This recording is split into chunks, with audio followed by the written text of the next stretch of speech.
Esse é o sexto vídeo de uma série de 9 vídeos que eu falo sobre compliance e programa de integridade. O primeiro vídeo é uma visão geral sobre o que é o programa de integridade e compliance, e nos outros abordo um tema específico. Nesse vídeo, vou falar sobre o pilar da estruturação das regras e instrumentos. Olá, meu nome é Márcio Mendes, sou advogado com expertise em direito digital e compliance. Convido você a se inscrever no canal, deixe seu like, compartilhe e comente para que eu possa trazer a melhor informação.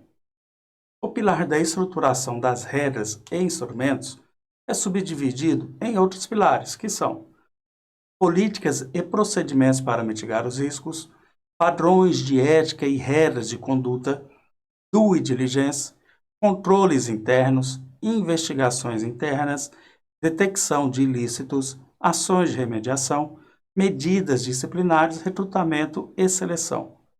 No vídeo anterior, foram tratados dois temas: políticas e procedimentos para mitigar os riscos e padrões de ética e regras de conduta. Nesse vídeo, vamos tratar dos seguintes temas: due diligence, controles internos, investigações internas, detecção de ilícitos, ações de remediação, medidas disciplinares, recrutamento e seleção. Due diligence.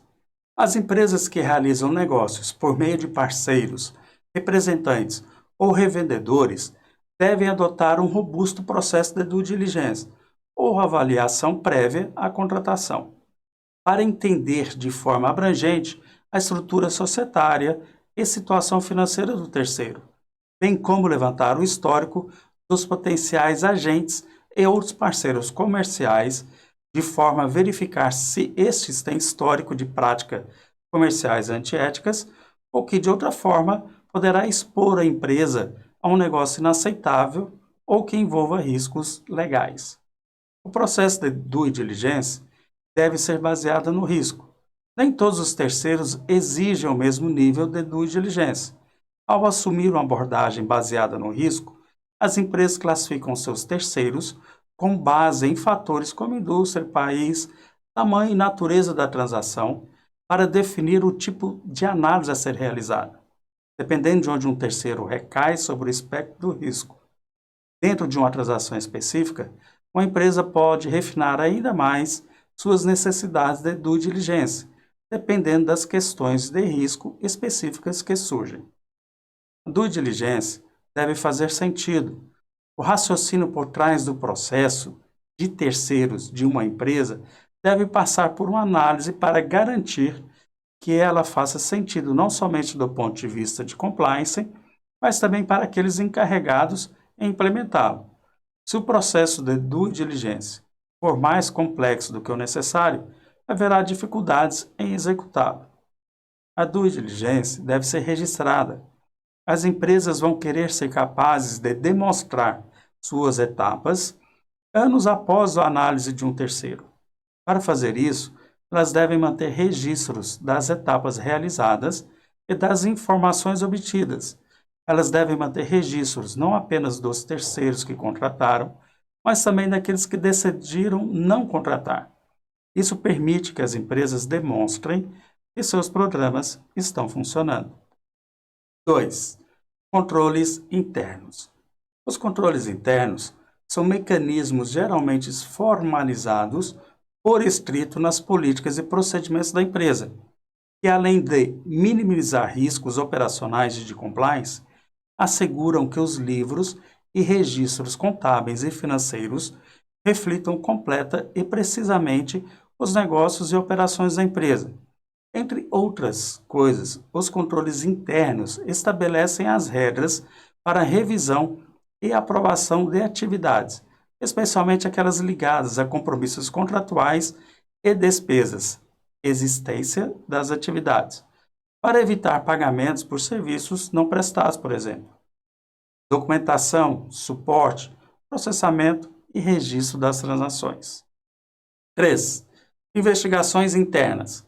As empresas devem possuir processos internos que permitam investigações para atender prontamente as denúncias de comportamentos ilícitos ou antiéticos.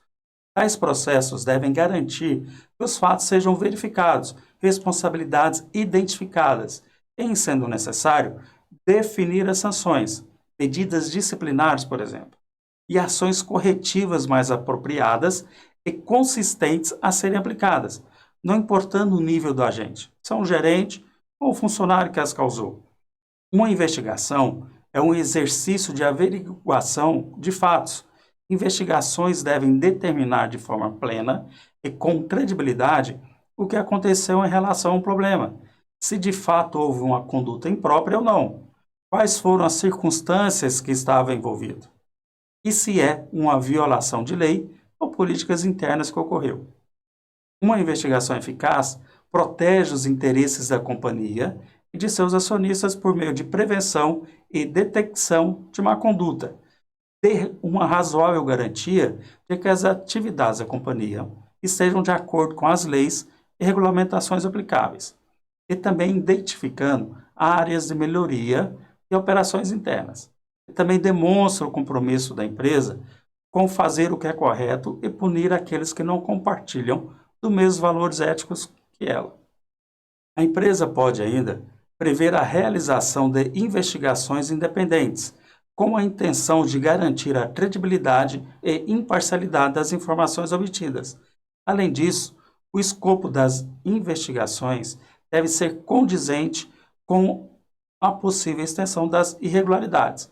Caso um dos envolvidos atue em outras filiais ou áreas da empresa, pode ser necessário ampliar o escopo para verificar se as práticas ilícitas foram replicadas em outras situações.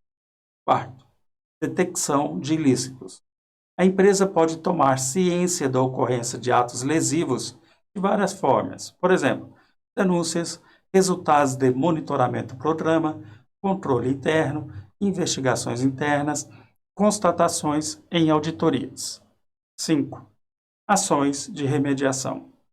Uma vez que a investigação confirme a ocorrência de ato lesivo envolvendo a empresa, devem ser tomadas providências para assegurar a imediata interrupção das irregularidades, providenciar soluções e reparar efeitos causados. A empresa pode, por exemplo, aprimorar o programa de forma a evitar a reincidência do problema e a ocorrência de novas falhas. Pode ainda aplicar sanções disciplinares aos envolvidos. É interessante que a adoção dessas medidas seja divulgada para os funcionários e terceiros, a fim de reforçar publicamente a não tolerância da empresa com a prática de ilícitos. A empresa deve também utilizar os dados obtidos na investigação interna para subsidiar uma cooperação efetiva com a administração pública. A comunicação às autoridades competentes sobre a ocorrência de ato lesivo, o fornecimento de informações e o esclarecimento de dúvidas podem beneficiar a empresa em eventual processo administrativo de responsabilização. 6. Medidas disciplinares. A previsão de aplicação de medidas disciplinares em decorrência da violação de regras da integridade é importante para garantir a seriedade do programa, não se limitando a um conjunto de regras no papel. Ainda mais importante é a certeza da aplicação das medidas previstas em caso de comprovação da ocorrência de irregularidades. A empresa deve ter normas escritas que especifiquem quais são as medidas disciplinares previstas e os casos em que se aplicam. É necessário esclarecer também quais são os procedimentos adotados e que área possui a atribuição de apuração dos fatos e das responsabilidades. As punições previstas devem ser proporcionais ao tipo de violação e ao nível de responsabilidade dos envolvidos. Deve existir também possibilidade de adoção de medidas cautelares, como o afastamento preventivo de dirigentes e funcionários que possam atrapalhar ou influenciar o adequado transcurso da operação da denúncia. Deve-se garantir que nenhum dirigente ou funcionário deixará de sofrer sanções disciplinares por sua posição na empresa. Isso é essencial para manter a credibilidade do programa da integridade e o comprometimento dos funcionários. É preciso que se perceba que as normas valem para todos e que todos estão sujeitos às medidas disciplinares em caso de descumprimento. Sétimo, recrutamento e seleção.